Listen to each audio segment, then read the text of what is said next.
வணக்கம். குரு பகவான் பயிற்சியாக போறாரு 1/6/2026 அன்று இரவு 1:50, அதாவது 2ஆம் தேதி விடிய காலையில் 1:50 பயிற்சி ஆகிறாரு. மிதன ராசியிலிருந்து கடகராசிக்கு போறாரு. கடகராசியில உச்ச வீட்டுல ஒரு வருட காலகட்டங்கள் இருப்பார்.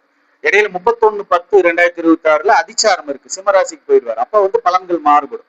ரிஷபராசிக்கு என்ன பலன்கள்னு பார்க்கலாம். அதே மாதிரி 29/1 பாத்தீங்கன்னா வக்ரகதியில மீண்டும் கடகராசிக்கு வருவார்.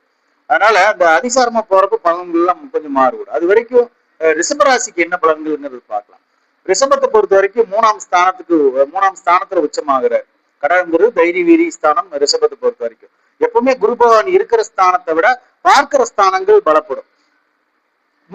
2, 5, 7, 9 அப்படி 11 இருக்கிற ஸ்தானத்துல இருந்து ரொம்ப நல்லது. அதே போல 3ஆம் வீட்டுல இருந்தாலும் கூட அவர் பார்வைப்படும் ஸ்தானங்கள் பாத்தீங்கன்னா பலப்பெறும். அங்க இருக்கிற தோஷங்கள் நிவர்த்தி ஆகும். அப்ப குரு 3ஆம் வீட்டுல ரிஷபத்துக்கு இருக்கிறப்ப தைரிய வீரி ஸ்தானம், அது முயற்சி ஸ்தானம் கூட, வெற்றி அடைக்கக்கூடிய காலகட்டமா இருக்கும். அதே போல எந்த ஒரு காரியத்தையுமே விடாமுயற்சியை எடுத்து செய்யக்கூடிய தன்மை அவங்களுக்கு கிடைக்கும். போராடக்கூடிய தன்மை கிடைக்கும். எந்த ஒரு வேலையாகட்டும், எந்த ஒரு காரியமாகட்டும் கடுமையான முயற்சி எடுப்பாங்க. அதே மாதிரி 7ஆம் ஸ்தானத்தை பாக்குறாரு, விருச்சிகத்தை பாக்குறாரு.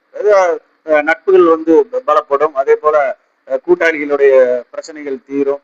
மன வாழ்க்கையில் இதுவரைக்கும் நடக்காதவங்களுக்கு அந்த மன வாழ்க்கை யோகங்கள் கிடைக்கும். குடும்பத்துல சண்டை சச்சரவுகள், கணவனுடைய சண்டை சச்சரவுகள் நீங்கும்.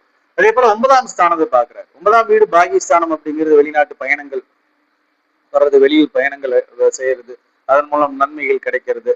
அதே போல தேவைகளை பூர்த்தி செய்யறது, பணம், பொருளாதாரம், சொத்து பிரச்சனை தீர்றது, பூர்வீக பிரச்சனை எல்லாம் தீர்றது, வண்டி வாகனங்கள் இந்த மாதிரி எல்லாம் வாங்குறது, இதெல்லாம் பாத்தீங்கன்னா அந்த அனுகூலங்கள்லாம் பாத்தீங்கன்னா அந்த 9ஆம் ஸ்தானத்தை பாக்குறப்ப கிடைக்கக்கூடியதா இருக்கு. அதே போல 11ஆம் ஸ்தானத்தையும் பாக்குறாரு.